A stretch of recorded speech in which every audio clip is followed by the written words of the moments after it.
May ukulele ka ba? Alam mo yung kantang magbalik? Tara, turuan kita. Tara. So, kung may ukulele ka, so una, 5th fret sa E string. Tapos, 7th fret sa A string. Tapos, itong nasa A na to, ilalagay mo lang dito. Tapos, itataas mo yan. Igaganon mo, isa-slide mo.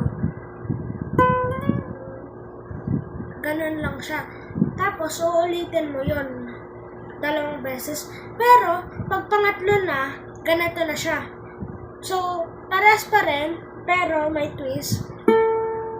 Ayan.